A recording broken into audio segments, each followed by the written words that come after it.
दर्शकवृन्द नमस्कार। Business plus television HD को प्रस्तुति अर्थ संवादमा स्वागत छ।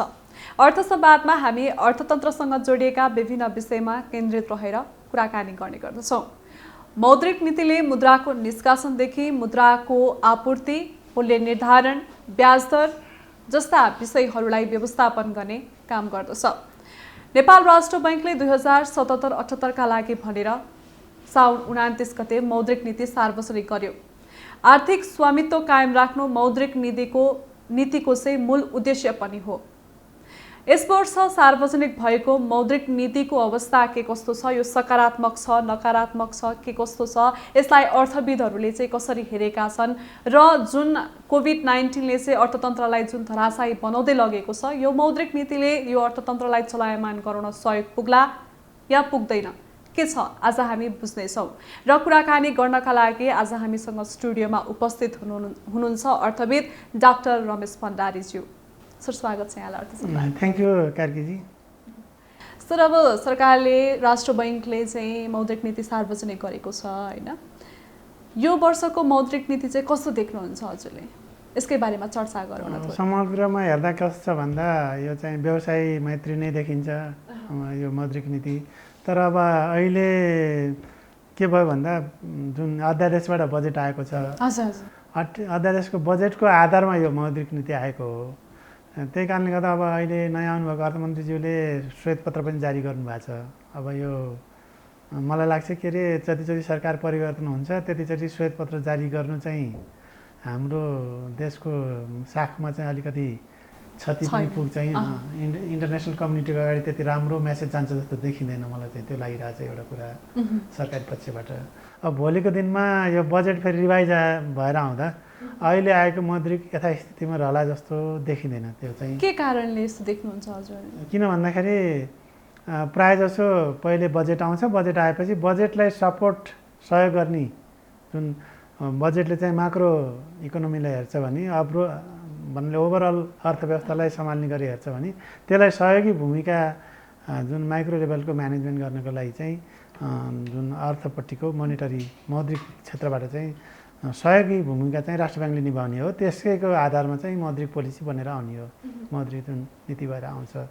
त अब के छ भन्दा श्वेतपत्र जारी भएको छ, हाम्रो सरकारको चाहिँ राजस्वमा 1,43 अर्ब चाहिँ घाटामा गएको भन्ने कुरा अर्थमन्त्रीज्यूले अहिले नयाँ आएको अर्थमन्त्रीले भन्नुभएको छ।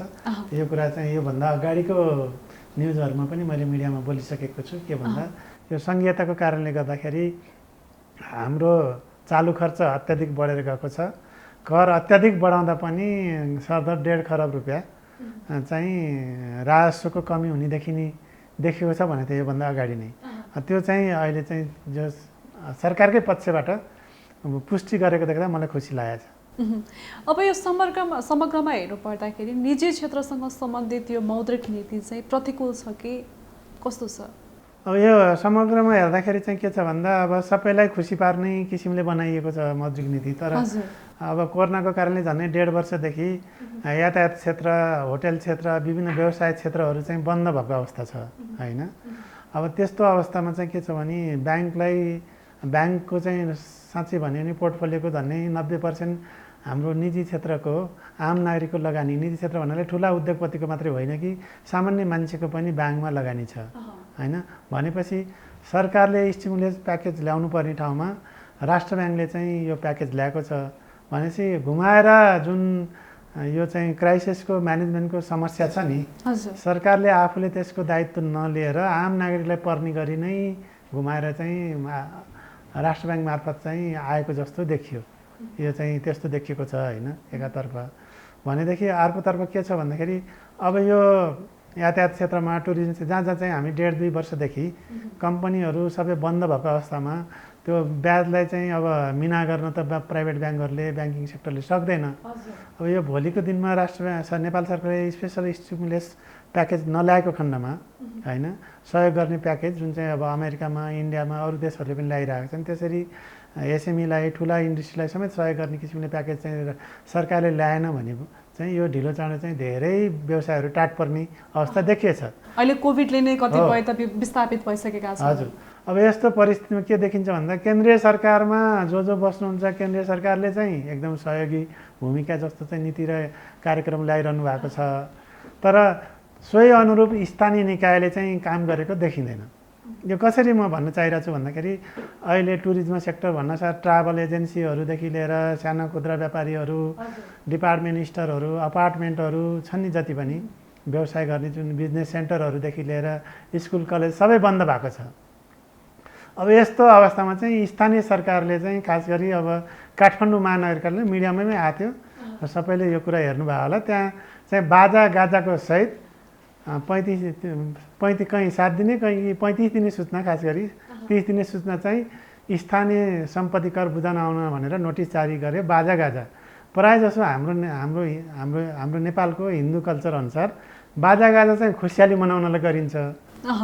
जुन बेला पीडामा सरकारले नुन के अरे काटेर नुन छर्काउँदैछ कि सुविधा दिँदैछ भन्ने कुरा हेर्नुपर्छ। उहाँ व्यवसायहरू चाहिँ आफ्नो जुन बिजनेस कम्प्लेक्सहरू बन्द भएको छन्, स्कुल कलेजहरू बन्द भएको छ होइन, उहाँहरूको व्यवसाय बन्द भएर ब्याङ्कको ब्याज पनि तिर्न नसकेर टाट पर्ने स्थितिमा हुनुहुन्छ। उहाँहरूले चाहिँ सम्पत्ति कर नतिरेको खण्डमा होइन, घरबाट खाली घरको चाहिँ कहाँबाट घरबाट कर तिर्ने, घरबाट कर नतिरेको खण्डमा अब स्थानीय सरकारले चाहिँ सूचना जारी गरेर सम्पत्तिबाट घर घरानाबाट असुल उप गर्ने भनेर चाहिँ के गर्नुभयो, गाजा बाजा बजाएर सूचना टाँस्नु भएको छ। झन् राहत दिनुभन्दा पनि उनीहरूलाई झन् विस्थापिततर्फै बाटोतिर धकेल्नको लागि चाहिँ स्थानीय सरकारले भूमिका खेल्यो एक प्रकारले। हजुर हजुर, जस्तो अहिले तपाईँ जानुभयो भने अब जम्मै ट्राभल एजेन्सी भयो, यो एजुकेसन कन्सल्टिङ कम्पनीहरू छन्, खुद्रा व्यवसायहरू त आधा जसो बन्द भएको छ नि त। बिहान बेलुका खानालाई पनि कसरी गर्ने भन्ने समस्या छ, अडिट गराउन पनि गाह्रो भएको छ कतिपय व्यवसायहरू। अब त्यस्ता व्यवसायले अब नवीकरण गर्न पऱ्यो भने घरबाट कर चुक्ता नगरिकन नवीकरण हुँदैन। अब उहाँहरूले जरिवानासहित पैसा लिनुहुन्छ, त्यसले समस्या पार्यो होइन। सर अब खासमा त्यो निजी क्षेत्रहरू प्रायले चाहिँ मौद्रिक नीतिलाई सकारात्मक लिएको भन्ने कुराहरू पनि सुनिन थालेको छ होइन।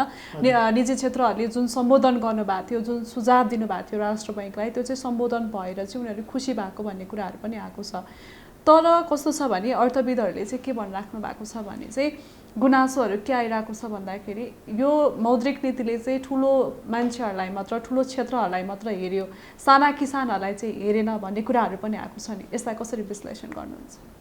स्वाभाविक रूपमा के हुन्छ भन्दा ठुला व्यवसायहरूले धेरै रोजगारीहरू सिर्जना गरे हुन्छ, कर पनि तिर्या हुन्छ।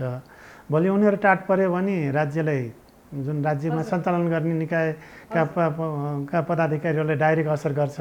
उहाँहरूको नि पहुँच भएको भएर केही राहतको जस्तो देखिया हो। मैले अघि नै पनि भने यसमा चाहिँ कस्तो भन्दाखेरि कुनै मान्छेले ठुलो घाउ भएछ, बिमारी भएछ, बेसरी पीडा भइरहेछ भने अहिलेको मोनिटरी पोलिसीले यो सर्ट टर्म चाहिँ जुन औषधि खाएपछि पेन किलरको काम गर्छ नि, दुख्न कम हुन्छ। त्यसै गरी यो जुन व्यवसायहरूलाई केही समय चाहिँ दुखाइ कम हुने मात्रै हो। लामो समयमा त्यो सबै यो सामो ब्याज फेरि कम्पाइल भएर चाहिँ पुँजीकृत भएर आउँदाखेरि त्यो किस्ता भोलिको दिनमा चाहिँ सरकारले विशेष व्यवस्था गरेन भने, स्पेसल प्याकेज ल्याएन भने ठुला व्यवसायहरू लगभग आधा जसो मलाई लाग्छ विस्थापित हुन्छन्। यातायात व्यवसाय त पुरै विस्थापित हुने स्थिति छ।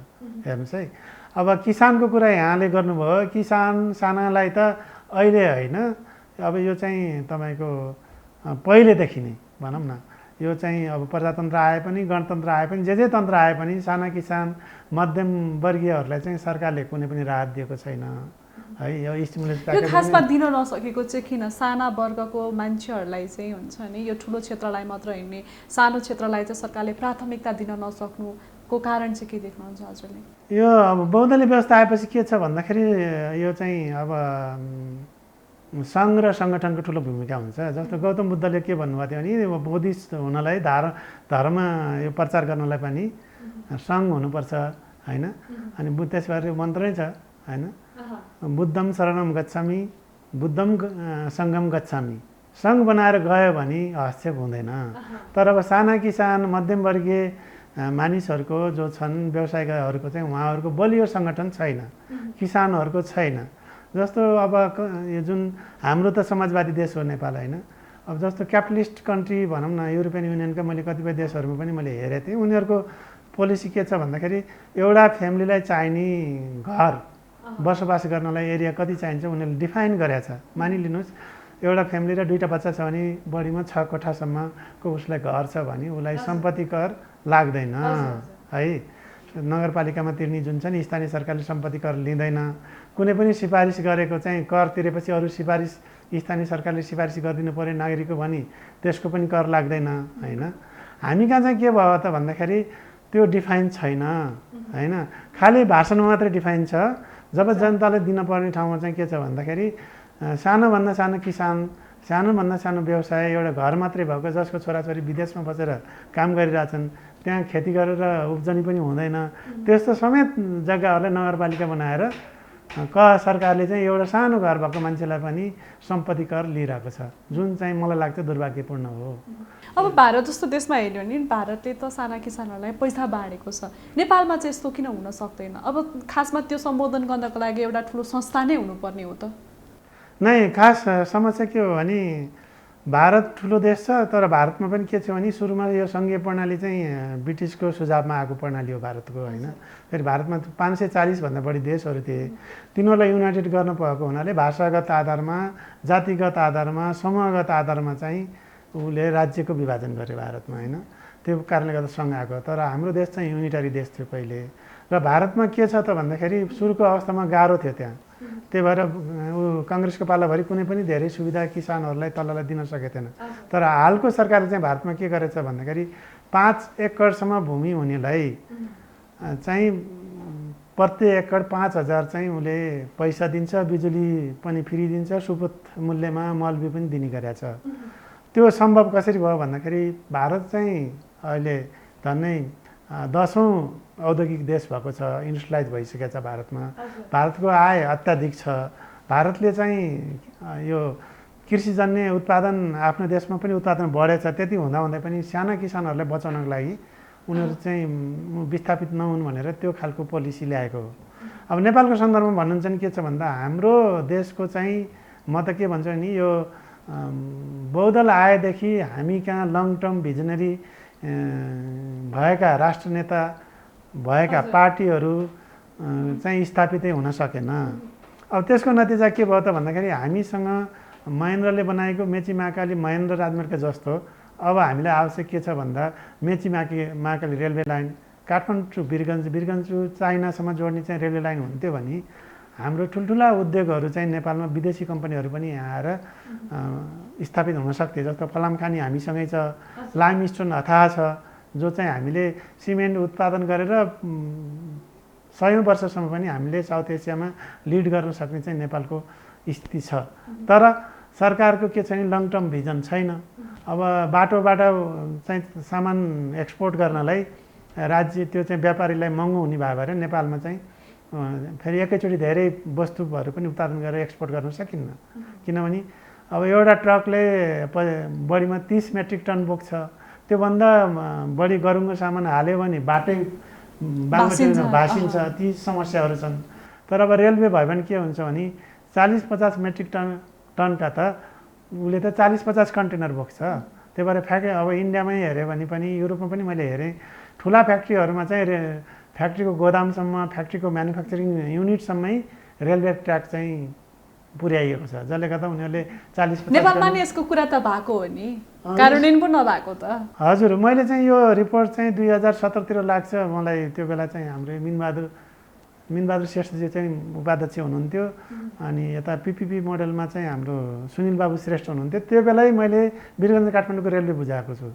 रेलवे राम्रो छ भनेर चाहिँ, रेलवे ल्याउनुपर्छ भनेर चाहिँ अभियान चलाउनमा मैले पनि केही भूमिका खेलेको छु। तर राज्य चाहिँ उदासीन छ। यही सालको बजेटमा 10 अरबभन्दा बढी चाहिँ यो रेलवेमा विकासमा खर्च गरेको छैन, जबकि हामीले कम्तीमा वार्षिक रूपमा 50 किलोमिटर चाहिँ तराईमा रेलवे लाइन बिछाउनमा चाहिँ राज्य लाग्नु पर्थ्यो। तर राज्य केमा लाग्यो त भन्दाखेरि 6 करोड चाहिँ सांसदज्यूहरूले पैसा लिने, आफ्नो गाउँमा जाने, मन्दिर बनाउने, मस्जिद बनाउने, क्लब बनाउने होइन।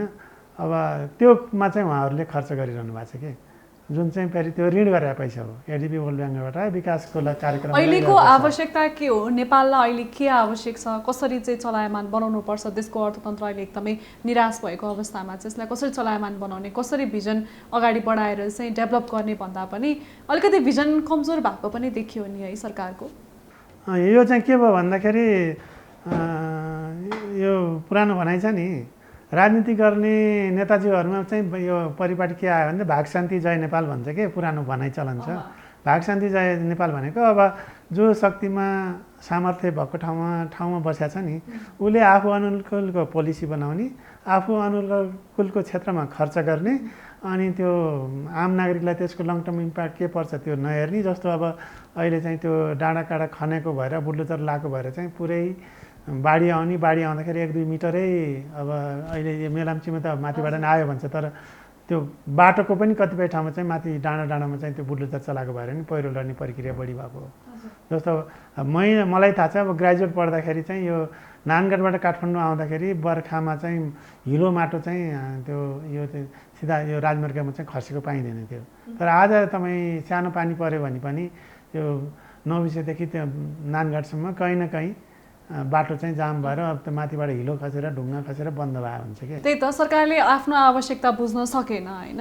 देशको आवश्यकता बुझ्न सकेन त्यसरी अनुसार काम गर्न सकेन अब खासमा यो कोभिडले पनि अहिले धेरै अर्थतन्त्रलाई धराशायी बनाएको अवस्थामा चाहिँ जुन मौद्रिक नीति सार्वजनिक भएको छ नि त्यसले कतिको हेल्प गर्ला त यो अर्थतन्त्रलाई उकास्नको लागि चाहिँ यसमा चाहिँ त्यही मैले भने नि यो चाहिँ त्यही अब दुखिरहेछ बिरामी छ मान्छे होइन इकोनोमी बिरामी छ त्यसलाई चाहिँ यो पेन क्लियर गरिदिएको जस्तो हुन्छ यो सर्ट टर्म सल्युसन हो लङ टर्ममा सरकारले स्टिमुलस प्याकेज ल्याउनुपर्छ अब त्यो ल्याउनको लागि समस्या कहाँनिर छन् भन्ने कुरा आयो फेरि सबैले अर्थविदहरूले चाहिँ खालि समस्या मात्रै भन्नुहुन्छ सल्युसन दिनुहुन्न भन्नुहुन्छ तर मेरो बुझाइ चाहिँ के छ भन्दाखेरि अब हामीले के गर्ने त भन्दाखेरि अरू हामी जस्तै साना राष्ट्रहरूले विकसित अल्पविकसित राष्ट्रहरूले के गरे त्यो कुरा हेर्न जरुरी छ 2007-8 को चाहिँ जुन क्राइसिस आउँदाखेरि युरोपियन युनियनका चाहिँ जस्तो स्क्यान्डिनेभियन कन्ट्रीले चाहिँ के गरे त भन्दाखेरि आफ्नो चाहिँ जुन कर्मचारी तन्त्र छ नि एडमिनिस्ट्रेसनलाई डाउनसाइजिङ गर्यो खर्च घटायो होइन त्यसपछि त्यो कतिपय ब्रान्चहरू समेत खारेजी गर्यो ब्याङ्कहरूको पनि सरकारी ब्याङ्कहरूका होइन जसले गर्दाखेरि ओभरअल इकोनोमीमा खासै असर परेन त्यसको साटो बेरोजगार भएकोलाई बेरोजगार भत्ता दियो त्यहाँ बेरोजगारी बढेको हुनाले अनि तर ठिक उल्टो ग्रिसले चाहिँ के गर्यो त भन्दा त्यसमा ध्यान दिएन ग्रिस टाढ पर्ने स्थितिमा पुग्यो इटालीमा पनि समस्या आयो अब धान्न नसक्ने भयो भनेपछि सांसदको सङ्ख्या अब घटाउँदैछ त्यहाँको सरकारले अब भारतकै कुरा गर्नुहुन्छ भने नि पोहोर सालले यो अब पेन्डेमिक जब आयो कोरोनाको अत्याधिक बढ्यो खर्च धान्न नसक्ने भयो भनेपछि भारतको सरकारले आफ्ना सांसदहरूको 30% चाहिँ पाउने भत्ताहरू छ नि सुविधाहरू चाहिँ कटौती गर्नुभयो तर अब हाम्रो देशको शासक वर्गले चाहिँ के गरिरहनु भएको छ भन्दा महँगा गाडी किनिरहनु भएको छ राम्रो सुविधा सम्पन्न आफ्नो सांसद मन्त्रीहरू बस्नलाई घरहरू बनाउँदै हुनुहुन्छ खालि आफू राम्रो हो आफ्नो वरिपरलाई राम्रो बनाऊ देशको मतलब पनि छैन जनताको मतलब पनि भएन हजुर हो त्यो चाहिँ समस्या हो कि जस्तो मलाई लाग्छ त्यसलाई चाहिँ रिथिङ नगर्ने हो भने हामी चाहिँ ठुलो क्राइसिसमा पर्दैछौँ कि किनभने हामी कहाँ के सोचाइ आयो त भन्दा अब पढ्ने ग्रेजुएट भएपछि छोराछोरीलाई विदेश राम्रो देशमा पठाइदिने आफू चाहिँ यहाँ पोलिटिक्स गरिरहने होइन अब यहाँको समाजमा ध्यान नदिने किन भन्दा आफ्नो छोरो उहाँ भएपछि उसले सबै सुविधा पाउँछ भनेपछि यहाँ किन काम गर्नु पर्यो भन्ने मानसिकताले ड्राइभ गरे जस्तो मलाई चाहिँ लागिरहेछ अब खासमा यो स्टार्टअपको कुरा पनि आउँछ बजेटमा स्टार्टअपहरूको लागि भनेर 25 लाख ऋण निकाल्न पाउने बिना धितो भनेर चाहिँ समावेश पनि गरेको थियो तर मौद्रिक नीतिमा त त्यो कुरा देखिएन अलिकति मौन देखियो यो कुरा अब यो कस्तो छ भने म ब्याङ्किङ सेक्टरकै मान्छे फेरि फाइनेन्सियल सेक्टरकै एउटा विशेषज्ञता भनौँ न रिसर्चर अनुसन्धानकर्ता भएको भएर के देख्छु भन्दाखेरि यस कुरामा चाहिँ अरू विकसित मुलुकहरूमा यसरी दिने चलन छ तर त्यसको लागि के चाहिँ सरकारले छुट्टै बजेट आफूले छुट्याएको हुन्छ त्यहाँ त्यति हुँदा हुन्छ तर त्यसको साथसाथै उनीहरूको त्यहाँका नागरिकहरूमा के सचेतता छ भन्दाखेरि ब्याङ्कको पैसा अरूको पैसा लिएपछि तिर्नुपर्छ भन्ने छ कि अनि त्यो चाहिँ अब एकदमै असफल भयो भने उसले तिर्दैन नत्र भने इमान्दारीपूर्वक तिर्नुपर्छ समब्याज तिर्नुपर्छ भन्ने छ हामी कहाँ चाहिँ के छ भन्दा एक त हाम्रो नागरिकता प्रमाणपत्र के छ भने अब 400 नागरिकता नम्बर 420/7/7 हेर्नुहोस् है, न त त्यो कम्प्युटरमा त्यो सिरिज नम्बर सेटिङ गर्न सकिन्छ, अब त्यो न त त्यो कोडिङ सिस्टम राम्रो छ। अब जस्तो युरोपियन युनियनको अब भारतले पनि आधार कार्ड बनाइसक्यो, यो भुटानले नि बनाइसक्यो, बङ्गलादेशले पनि बनाइसक्यो, नेसनल आइडी बनाइसकेको छ। नेसनल आइडीमा के छ, डिजिटल नम्बर हुन्छ, त्यो नागरिक जहाँसुकै जाओस् जेसुकै गरोस् जतिवटा ब्याङ्क एकाउन्ट क्लोज सबै कुरा राज्यले चाह्यो भने उतिखेरै हेर्न सक्छ, किनभने त्यो डिजिटल कोड नम्बर चाहिँ युज हुन्छ होइन। हामी कहाँ त्यो छैन, पहिलो कुरा। दोस्रो कुरा, बिना धितो लोन दिने भन्ने कुरामा चाहिँ के छ, संसारभरि चाहिँ क्रेडिट रेटिङ गरिन्छ। ब्याङ्कहरूले प्रत्येक नागरिकले जुन ऋण अहिलेसम्म लिएको छ कि छैन, लिएको भएदेखि तिर्ने आदत के छ यसको, त्यो सबै रेटिङ हेरेर मात्रै ब्याङ्कहरूले ऋण दिने अन्तर्राष्ट्रिय प्रचलन छ है। नेपालमा त्यस्तो चाहिँ रेटिङै छैन। अब के गर्छन् त भन्दा ब्याङ्कले तपाईँले ऋण लिन जानुभयो भने फर्स्ट टाइमर हो भने कसेर जति धितो भोलि केही कदम चाहिँ एक किस्ता तिरेन भने पनि धितोबाट हामी रिकभर गर्न सक्छौँ कि सक्दैनौँ होइन, त्यो हेरेर लिन्छ। किनभने त्यो हेरेर लिएन भनेपछि एक हिसाबले जुन यो स्टार्टअपको लागि भनेर बजेटमा समावेश गर्यो, मौद्रिक नीतिमा जुन कुरा मौन देखियो नि, यो कुरा चाहिँ सिस्टमको अलिकति कमजोरीले गर्दाखेरि चाहिँ भएको हो भन्न मिल्यो। होइन, सरकारले त्यो पोलिसी मैले अघि नै भने सरकारले चाहिँ त्यसको आधारहरू नबनाइकन सिधै तपाईँको पोलिसी ल्यायो। यसमा चाहिँ कस्तो हुन्छ त भन्दाखेरि अब ब्याङ्कहरूको चाहिँ 25 लाख सिधै कुनै मानिसलाई बिना धितो कर्जा दिएको खण्डमा ऊ भोलि डिफल्टर भएर भाग्यो भने उसले तिरेन भने राष्ट्र ब्याङ्कले जो सञ्चालक समितिले पास गरेछ या व्यवस्थापनले चाहिँ त्यो ऋण पास गरेछ नि उनीहरूबाट असुल उपर गर भनेर चाहिँ निर्देशन जारी गर्छ सिधै है। अब सरकारले के गर्नु पर्थ्यो त भन्दाखेरि त्यसको लागि कतिजना 25 लाख स्टार्टअप चाहिँ मानौँ 10,000लाई दिने हो कि 50,000 दिने हो कि 1 लाखलाई दिने हो कि त्यति बराबर फन्ड चाहिँ भोलि डिफल्ट भएमा राज्यले हेर्छ है भनेर चाहिँ ग्यारेन्टिड चाहिँ हुनु पर्थ्यो कि, अनि मात्रै ब्याङ्कले दिन सक्छ। यो त के हो भन्दाखेरि अब यहीँबाट पनि त थाहा भयो नि सरकारको प्लानिङ कतिको कमजोर छ भनेर होइन। कार्यान्वयन जस्तै कि सरकारले नीतिहरू कति कुराको नीतिहरू बनाउँछ, नियमहरू बनाउँछ, तर त्यो कार्यान्वयन किन हुँदैन भन्ने कुरा त यहाँ पनि देखियो नि। हो, अब आजको दिनमा तपाईँले हेर्नुभयो भने ब्याङ्क वित्तीय संस्था जुन ऋण दिने किसानलाई नागरिकलाई ऋण दिने खालका संस्थाहरू छन् नि, इन्डिभिजुअल नागरिकले पाउने ऋण दिने संस्था भनेको सरकारको पूर्ण स्वामित्व भएको एउटा राष्ट्रिय वाणिज्य ब्याङ्क मात्रै हो। बाँकी सबै तपाईँको पार्सल्ली या मेजर सेयर भएको होइन, नियरली 50% सेयर जति आम नागरिकको लगानी भएको संस्थाहरू छन्। अब अर्काको पैसा अर्काको संस्थाबाट तपाईँले चाहिँ पैसा चाहिँ बिना धितो ऋण दिए भनेर नीति बनाउनलाई गाह्रो छैन। अब उसले चाहिँ संस्थाले त अनि उसले आफू डुब्ने गरी अनि त्यो इन्डिभिजुअल मान्छेलाई सर्टिफिकेट राखेर 25 लाख धितो कसरी दिन्छ, दिन सक्दैन कि। मैले अघि नै भने त्यसको लागि सरकारले स्पेसल पोलिसी ल्याउनु पर्यो। त्यसको स्टार्टअप गर्ने आधारहरू के, स्टार्टअप गर्नलाई पनि जस्तो अब राजनीतिक कार्यकर्तालाई दियो भने उसले काम गर्न सक्दैन, उसले राजनीति मात्रै गरे हुन्छ। जस्तो अब एउटा रेस्टुरेन्ट खोल्छु भन्यो भने त्यो रेस्टुरेन्ट खोल्ने मान्छेले कम्तीमा 3 वर्ष जति त अरूको रेस्टुरेन्टमा काम गरेको एक्सपिरियन्स भएको हुनु पर्यो, उसको कार्यदक्षता हुनु पर्यो कि। उसले चाहिँ व्यवस्थापन लेभलमा या कुकमा केहीमा चाहिँ काम गरेर उसले त्यो कसरी चल्छ, कति रेभेन्यू जेनेरेट हुन्छ, कति खर्च गरिन्छ र मैले कति मुनाफा कमाउँछु र त्यसबाट कति चाहिँ मैले ब्याङ्कको सामो ब्याजको किस्ता तिर्न सक्छु होइन, इएमआई भन्छन् अहिले त्यसलाई इङ्ग्लिसमा होइन। त्यो चाहिँ थाहा भएको हुनु पऱ्यो कि। अब भोलि ग्रेजुएट गऱ्यो, कलेजबाट पास आउट भयो, भोलि स्टार्टअप ब्याङ्कबाट 25 लाख लिएर गर्छु भन्यो भने उसले गर्न सक्दैन। कुनै पोलिटिकल पार्टीको कार्यकर्ता भएछ, झोला बोकेर हिँडेछ, ठाउँ ठाउँमा गएर चन्दा उठाएर उसले आफ्नो भनौँ न पार्टीको लागि काम गरिरहेछ भने त्यस्ता मान्छेले चाहिँ व्यवसाय गर्न सक्दैन। भनेपछि उसको भिजन क्लियर हुनु पर्यो, उसँग एक्सपिरियन्स हुनु पर्यो, त्यही काम गर्छु भनेर ऊ लागेको हुनु पर्यो होइन। डेफिनेटली। अब सर अर्को कुरा के छ भने ब्याङ्कहरूले निष्कासन गर्ने ऋण पत्र, सरकारले लिने आन्तरिक ऋण होइन, बैंक दर जस्ता विषय नै मौद्रिक नीतिलाई असन्तुलित बनाउने कारण हुन् भनिन्छ। यसरी कसरी व्यवस्थापन गर्ने? अब नै मेजर इस्यु के भने ऋण पत्र के का लागि भन्ने कुरा हुन्छ कि। ऋण पत्र के का लागि भन्ने कुरा हुन्छ। खास चाहिँ के छ भन्दाखेरि हामी कहाँ चाहिँ ब्याङ्किङ सिस्टम कसरी चलाएको थियो भन्दाखेरि कालीमाटीको आलु प्याजको व्यापार जस्तै हो गरी चलाएको थियो। अब अहिले चाहिँ के भन्दा हामीले समय समयमा प्लानिङ कमिसनमा पनि हामीले रिपोर्ट गऱ्यौँ, सिफारिस गऱ्यौँ कि यसमा चाहिँ जुन व्यवसायहरूलाई ब्याङ्कलाई पनि मुनाफा कमाउनुपर्छ होइन। म ब्याङ्किङ सेक्टरकै मान्छे हो, त्यसमा प्रश्नै छैन। लगानी गरेपछि नाफा आउँदैन भने व्यापार गर्न हुँदैन होइन। भनेपछि अब ब्याङ्कहरू पनि एउटा व्यावसायिक इन्टरप्राइज हो होइन, उसले पनि मुनाफा कमाउनुपर्छ, उसको मुनाफा पनि डुब्नु हुँदैन। साथसाथै ब्याङ्कले जसलाई ऋण दिन्छ नि उहाँहरूले पनि राम्रो मुनाफा कमाउनुपर्छ होइन, तब न ब्याङ्कलाई उहाँहरूले समब्याज तिर्नुहुन्छ होइन। त्यो भनेको त इन्टर रिलेटेड एउटा चाहिँ तलाउमा बसेर एकअर्काको सम्बन्ध चाहिँ एउटा राम्रो रिलेसन भएको खण्डमा मात्रै न त्यो यो ओभरअल इकोनोमी चल्छ होइन।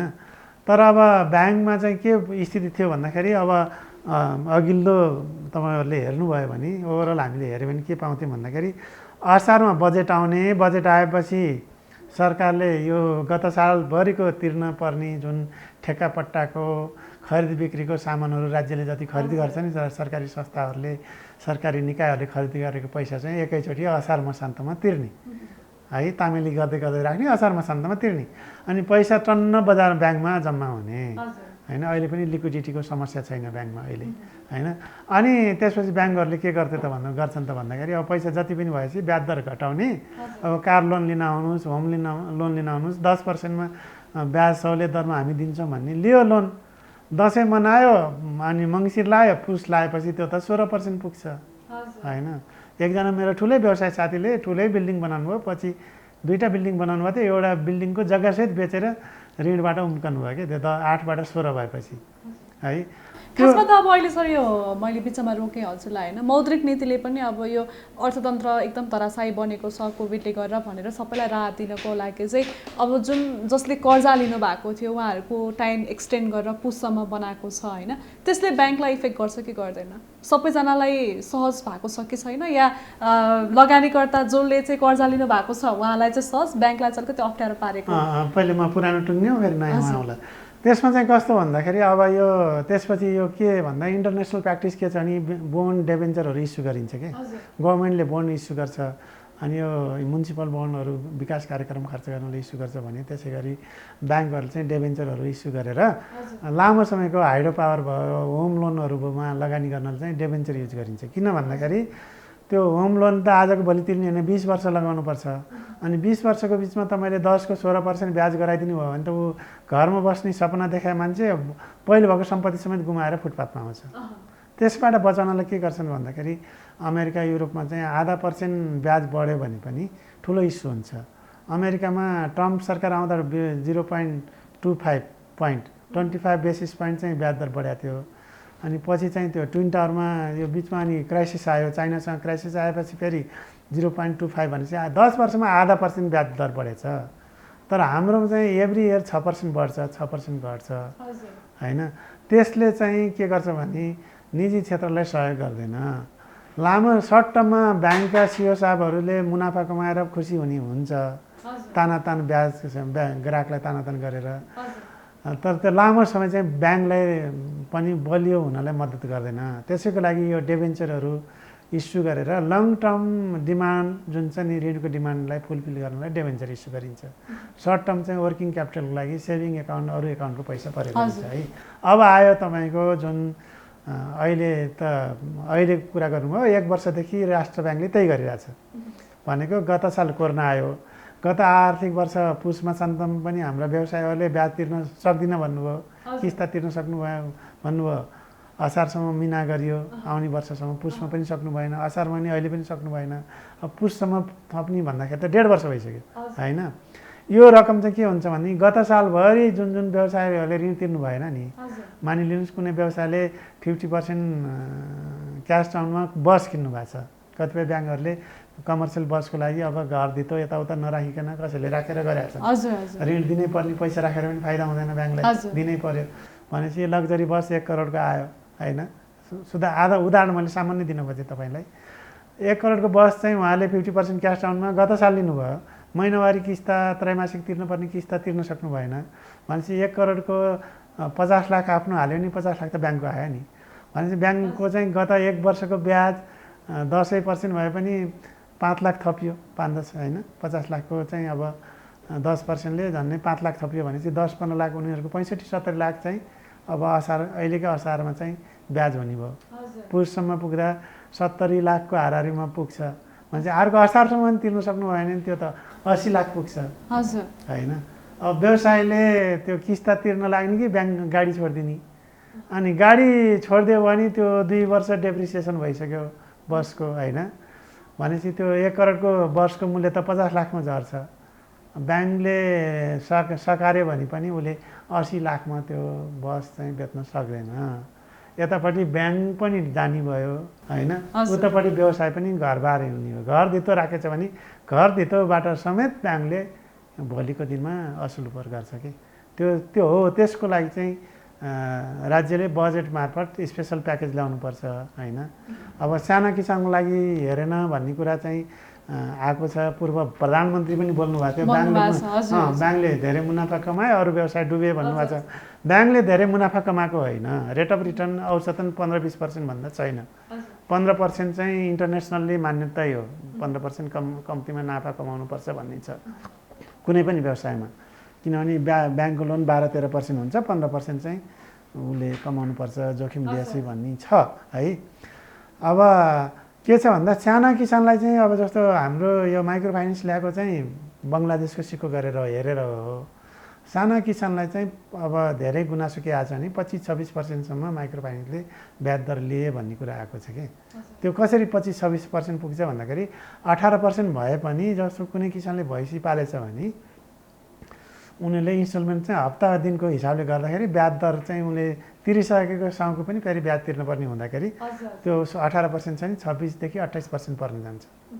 त्यो भएर त्यसमा चाहिँ विचार पुर्याउनुपर्छ भन्ने चाहिँ भनाइ जायज हो। तर सबै ब्याङ्कले लुटिरहेछन् भन्ने चाहिँ स्थिति होइन। अब यो लामो समयसम्म यसरी राष्ट्र ब्याङ्कले सहुलियत दिँदै गयो भने भोलि निजी क्षेत्रका सरकारी ब्याङ्कहरू चाहिँ धेरै समस्यामा पर्न जान्छन् भन्ने कुरा हो। सर अब हामी समयको अन्त्यमा पनि आइसकेका छौँ। देश सङ्घीयतामा गइसकेको छ। मौद्रिक नीतिले सङ्घ र स्थानीय तहको अवस्था र त्यहाँको समस्या समाधानका लागि ध्यान दिएको पाउनु भयो कि भएन?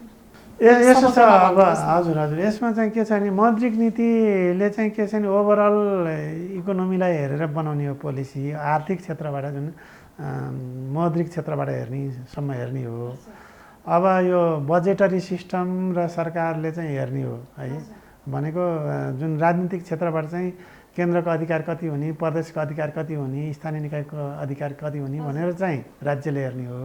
नेसनल ब्याङ्कले जुन पोलिसी ल्याएको छ त्यो अहिलेको समय अनुकूल छ।